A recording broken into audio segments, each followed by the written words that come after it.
Mon nom, c'est Robert Marinier et j'ai travaillé pas mal toute ma vie au théâtre. Et j'ai commencé comme comédien, mais comme bien sûr, comme à l'école secondaire, à l'école MacDonald-Cartier, avec Hélène Gravel, dans la troupe des Draveurs. Quand j'étais à l'École nationale de théâtre, j'ai rencontré un des profs qui était un Européen, un Suisse, Alain Knapp, qui était venu nous enseigner l'improvisation. Et on l'a tellement aimé, on l'a fait venir pour notre dernière année, notre dernier show à l'école. Et puis là, il a fait une mise en scène. Puis à ce moment-là, moi, je me suis dit, je veux aller étudier avec cet homme-là. Donc, quelques années plus tard, j'ai pu avoir une bourse du Conseil des arts du Canada. Puis je suis allé à Paris étudier 1 an avec Alain Knapp. Où en gros, j'ai appris tout ce qu'il me fallait pour pouvoir faire mon chemin dans le théâtre. Quand je suis revenu, là, ça a commencé un peu l'écriture, le jeu, un peu de mise en scène, un peu de tout.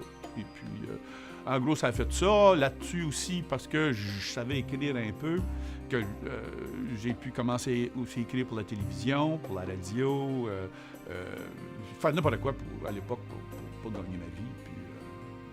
Puis, ce que moi, je voulais faire aussi. J'étais le genre, je voulais goûter à tout, je voulais toucher à tout. Donc, ça me faisait... Ouais. J'étais content d'avoir été formé, justement, pour être en mesure de faire ça. Un dramaturge travaille partout, tout le temps, et très fort. C'est pas une job de 9 à 5. Moi, je suis pas une personne qui se lève tous les jours, puis qu'il se met à écrire, puis qu'il suit sa plume, et puis qu'il laisse la plume l'amener quelque part. Moi, je suis une personne qui fait du théâtre. Quand j'écris le théâtre, moi, je vois l'espace et je sais qu'est-ce qu'on va mettre dans cet espace-là. Et ensuite, écrire, c'est juste quelque chose que je fais comme... c'est un outil pour enregistrer les idées que j'ai eues que je voudrais mettre dans cet espace-là. Le rôle du dramaturge, c'est de concevoir une histoire, d'y donner sa forme, et c'est le premier à raconter l'histoire. Le metteur en scène, lui, arrive et prend l'histoire qui a été racontée par le dramaturge et le met dans l'espace. Il travaille avec les comédiens pour donner la forme concrète de l'histoire dans l'espace. La différence entre l'écriture pour le théâtre, le cinéma et la télévision, d'un point de vue conception, pas vraiment. D'un point de vue création, pas vraiment.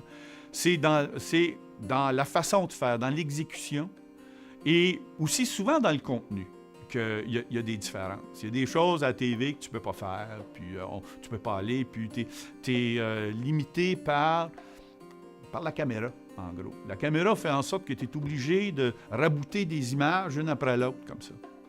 Tandis qu'au théâtre, la différence est que l'espace est ouvert de même.